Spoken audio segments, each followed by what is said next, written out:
guys, good morning. This is Otoboyson. So matatagpuan yung garage natin dito sa Tigabong, Cantilan, Surigao del Sur.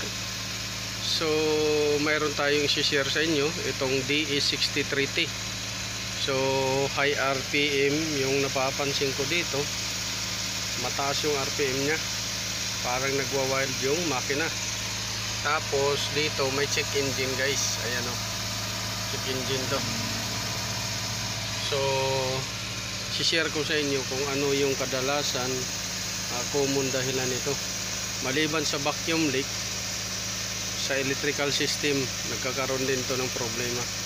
So yun yung share ko sa inyo para kung may unit kayo nito, parehas lang to ng mga common symptoms ng D64W, D64B, D52, ganyan.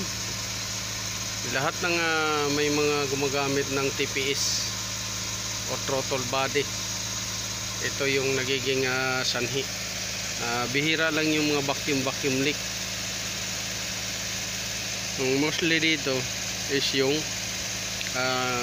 sensor. So yun yung share ko sa inyo guys. Tara. So ayan, naka-under na yan guys, naka-under na. Tapos ginawa natin ay nilayo natin yung ano dito, screw para sa kanyang cable.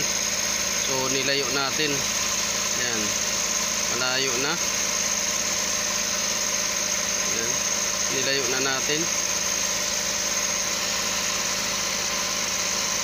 Nilayo na natin yung screw. Pero mataas pa rin yung RPM. So ang nagiging dahilan guys ay ito. So pansinin nyo yung makina, yung tunog. Ayan.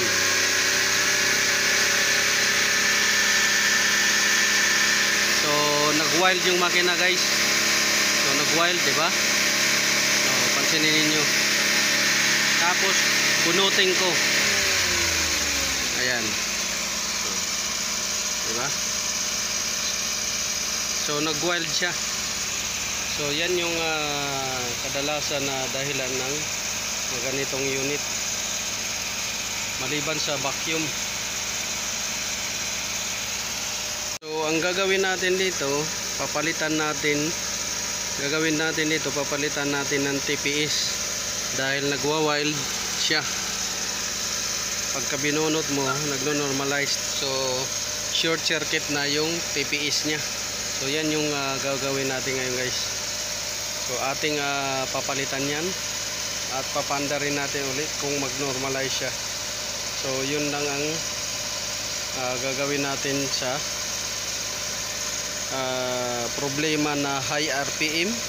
Minsan nawawala yan, minsan bumabalik, nag-high RPM. Minsan naman sa unang andar ay nagwa-wild. Nagwa-wild siya guys. So yan yung gagawin natin. So sundan yun lang guys video.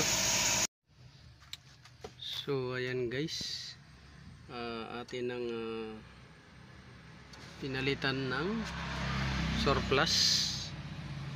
Palit tayo ng surplus. Palit tayo ng surplus guys, or swapping. Nag-swapping tayo. Ngayon check natin kung okay ba yung sinwap natin. So check natin dito yung adjustment. Ayan.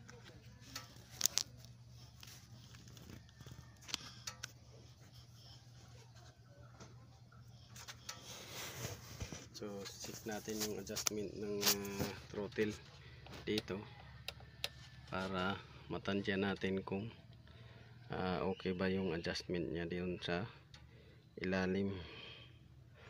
Tapos ngayon paandaran natin kung magwa-wild pa ba siya para ma-confirm lang natin na kung yun yung sira.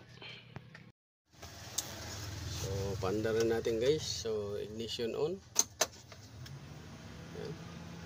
Tapos start.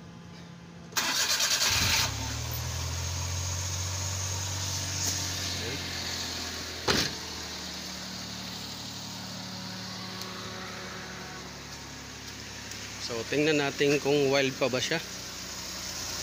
So ayan, napakatahimik guys ng makina, hindi na siya nagwa-wild.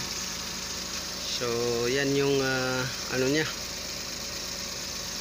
yan yung minor talaga niya, oh. Tahimik lang yung minor niya, walang vibration. So tahimik, walang vibration ang makina. Tahimik lang yung makina, walang vibration.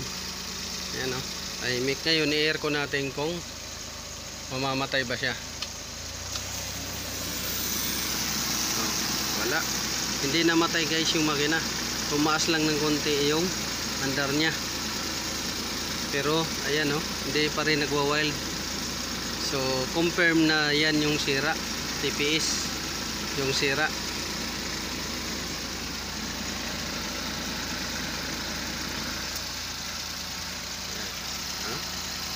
Napakatahimik. So problem solved na naman guys ito. Yan yung nagkukos ng high RPM, nag-i-stack up siya ang throttle position sensor. So i-rev natin kung may galit yung makina.